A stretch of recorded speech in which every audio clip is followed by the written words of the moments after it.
178వ దినము. కుటుంబ బలిపీఠము 2 జూన్ 27. మరియు నీ సహోదరుడు నీ ఎడల తప్పిదము చేసిన ఎడల నీవు పోయి, నీవును అతడును ఒంటరిగా నున్నప్పుడు అతనిని గద్దించుము. అతడు నీ మాట వినని ఎడల నీ సహోదరుని సంపాదించుకొంటివి. అతడు వినని ఎడల 2-3 సాక్షుల నోట ప్రతి మాట స్థిరపరచబడునట్లు నీవు ఒకరిద్దరిని వెంటబెట్టుకుని అతని యొద్దకు పొమ్ము. అతడు వారి మాటయు వినని ఎడల ఆ సంగతి సంఘమునకు తెలియజెప్పుము. అతడు సంఘపు మాటయు వినని ఎడల అతనిని నీకు అన్యునిగాను సుంకరిగాను ఎంచుకునుము.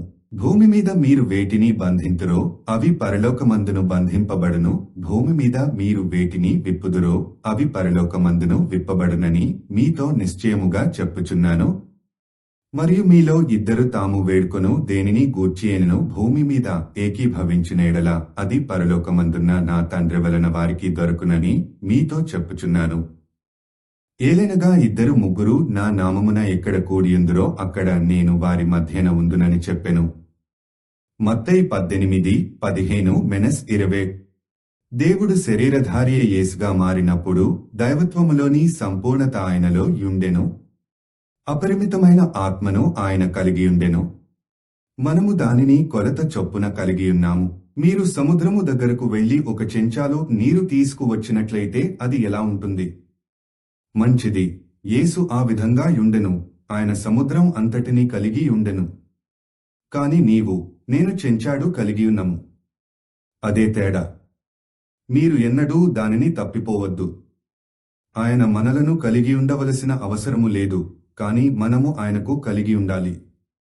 కాని మీరు చెంచా నీరు తీసుకుని ప్రయోగశాలకు వెళ్ళినట్లయితే ఆ సముద్రం అంతటిలో ఉన్న రసాయనములు ఆ చెంచా నీటిలో యుండును. పెంతుకొస్తు దినమున దేవుడు ఆయన బలముగా వీచుగాలి వలె వచ్చినప్పుడు ఆయన అగ్నిస్తంభము నుండి తనను వేరు చేసుకుని ఆయన తన ప్రజల మధ్య విభాగించబడెను. అగ్ని నాలుకల వలె ప్రతివారి మీద వ్రాలెను. దేవుడు తనను విభాగించుకొని సంఘములోనికి వచ్చెను. ఆయన ఈ విధంగా చెప్పుటలో ఆశ్చర్యం లేదు. ఎక్కడ 2-3 నా నామములో కూడియుంటారో వారి మధ్య నేను ఉంటాను. 2 దేని విషయమైనను ఏకీభవించి ప్రార్థించినట్లయితే వారు మనవి చేసిన దానిని అనుగ్రహించెదను. చూశారా? అది ఏమిటి? ఇక్కడున్న చిన్న అగ్ని, మీలో ప్రతి ఒక్కరూ దేవునిలో భాగము. మనము కూడుకొనినప్పుడు క్రీస్తు శరీరము ఐక్యమవుతుంది. దేవుడు తనను విభాగించుకొని నాకు ఒక భాగము, నీకు ఒక భాగము, నీ ప్రక్క వ్యక్తికి ఒక భాగము ఇచ్చెను. దాని వలన మనము జీవించి నిత్యజీవమును కలిగియుందుము.